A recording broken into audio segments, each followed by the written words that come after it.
নমস্কার বন্ধুরা, আমার রান্নাঘরে সবাইকে স্বাগত। আজ আমি চলে এসেছি ফুলকপির একটি রেসিপি নিয়ে। ফুলকপি তো আমরা অনেক রকম পদ্ধতিতেই বানিয়ে থাকি, তবে এই অসময়ে সম্পূর্ণ নিরামিষ পদ্ধতিতে এইভাবে একবার ফুলকপি বানিয়ে খেয়ে দেখুন। পোলাও বা ফ্রাইড রাইস দিয়ে খেতে কিন্তু অসাধারণ লাগে। তাহলে চলুন দেখে নেওয়া যাক আমার আজকের ভিডিওটি। এখানে আমি ছোট সাইজের একটা ফুলকপি ভালোভাবে ধুয়ে পরিষ্কার করে জল ঝরিয়ে ছোট ছোট টুকরো করে কেটে নিয়েছি। ফুলকপিটা একটু ভেজে নেব, তার জন্য গ্যাস জ্বালিয়ে বসিয়ে দিয়েছি কড়াই। তাতে দিয়ে দিলাম সাদা তেল। আমি এখানে 2 টেবিল চামচ সাদা তেল দিয়েছি। এখন ফুলকপিগুলো হালকা লালচে রং ধরিয়ে ভেজে নেব। সমস্ত ফুলকপিটা আমি দিয়ে দিলাম। একই সাথে ওপর থেকে দিয়ে দেব সামান্য একটু নুন, যাতে ভাজার সময় ভালোভাবে ভেতরে নুনটা ঢুকে যায়। নুন ছড়িয়ে ফুলকপির সাথে ভালোভাবে মিশিয়ে গ্যাসের ফ্লেমটা লো টু মিডিয়ামে রেখে চাপা দিয়ে ভেজে নেব। ফুলকপিটা ওদিকে ভাজা হচ্ছে, ততক্ষণ গ্রেভির জন্য একটা মশলা তৈরি করে নেব। তার জন্য নিয়ে নিয়েছি মিক্সির ছোট বাটি, তাতে দিয়ে দিলাম 2 টেবিল চামচ গোটা পোস্ত, আর দিয়ে দিলাম 2 টেবিল চামচ কুচিয়ে নেওয়া কাজু বাদাম। এখন সব কিছু আমি শুকনো গুঁড়ো করে নেব। দেখুন, কাজু আর পোস্তদানাটা আমি শুকনো অবস্থায় গুঁড়ো করে নিয়েছি।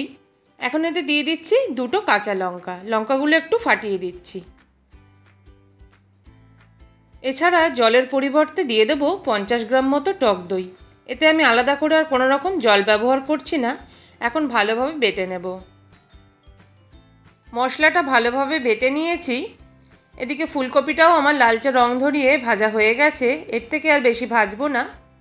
এখন ফুলকপিটা আলাদা পাত্রে তুলে নিচ্ছি। সমস্ত ভেজে নেওয়া ফুলকপি তুলে নিয়েছি। আর ওই একই কড়াইতে আমি দিয়ে দিচ্ছি 1 টেবিল চামচ মাখন। মাখন গলতে শুরু করেছে।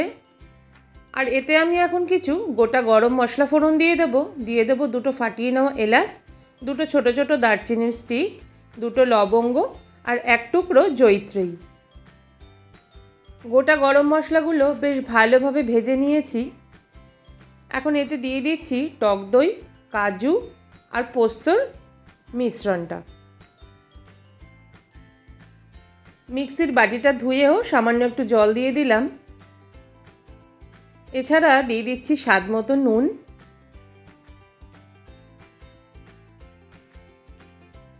আর দিয়ে দিলাম সামান্য একটু মিষ্টি। আমি এখানে গুড় ব্যবহার করেছি, তবে তার পরিবর্তে আপনারা চিনিও ব্যবহার করতে পারেন। এখন ভালোভাবে মিশিয়ে নিচ্ছি।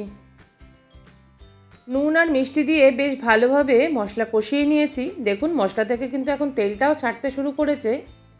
এখন ওপর থেকে দিয়ে দিচ্ছি ছোটো চামচের 1 চামচ কাশ্মীরি লাল লঙ্কার গুঁড়ো। এই রান্নায় কিন্তু কোনো রকম হলুদ ব্যবহার হবে না। কাশ্মীরি লাল লঙ্কার গুঁড়োটা মিশিয়ে বেশ ভালোভাবে মশলার সাথে কষিয়ে নিয়েছি। তেলটা এখন পুরোপুরিভাবে ছেড়ে গেছে। এখন আমি এতে দিয়ে দেবো ভেজে রাখা ফুলকপিটা। ফুলকপি মশলার সাথে বেশ ভালোভাবে কষিয়ে নিয়েছি। এখন আমি এতে দিয়ে দেবো পরিমাণ মতো জল। তবে আপনারা যে যেমন গ্রেভি পছন্দ করেন সেরকম পরিমাণ হিসেবেই জল দেবেন। আমি এখানে ছোটো কাপের 1.5 কাপ মতো জল দিলাম। এখন জলের সাথে ফুলকপিটা ভালোভাবে মিশিয়ে চাপা দিয়ে একটু রান্না করে নেব। গ্যাসের ফ্লেমটা লো টু মিডিয়ামে রেখে চাপা দিয়ে 5 মিনিট মতো রান্না করে নিয়েছি। দেখুন, ফুলকপি কিন্তু খুব ভালোভাবে সেদ্ধ হয়ে গেছে।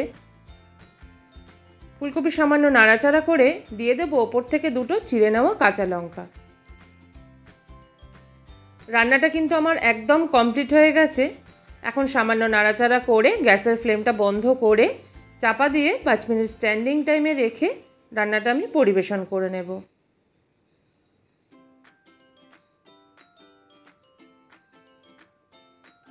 দেখুন, রান্নাটা আমি পরিবেশন করে নিয়েছি। তাহলে আমার রেসিপিটি যদি ভালো লেগে থাকে তাহলে বাড়িতে অবশ্যই বানিয়ে খেয়ে দেখুন। আশা করি ভালো লাগবে। আমার রেসিপিটি যদি ভালো লেগে থাকে তাহলে অবশ্যই আমাকে কমেন্ট করে জানাবেন। আমার চ্যানেলে নতুন বন্ধু হয়ে থাকলে চ্যানেলটা সাবস্ক্রাইব করে নেওয়ার অনুরোধ রইল। পাশে থাকা বেল আইকনটা অবশ্যই প্রেস করে দেবেন। তাহলে যখন আমি পরবর্তী কোনো রেসিপি বা যাই কিছু শেয়ার করব, তার প্রথম নোটিফিকেশানটা আপনার কাছেই চলে আসবে। আজকের মতো এই পর্যন্তই। অন্য কোনো দিন চলে আসব নতুন কোনো রেসিপি নিয়ে। সবাই ভালো থাকবেন, সুস্থ ও সাবধানে থাকবেন। ধন্যবাদ।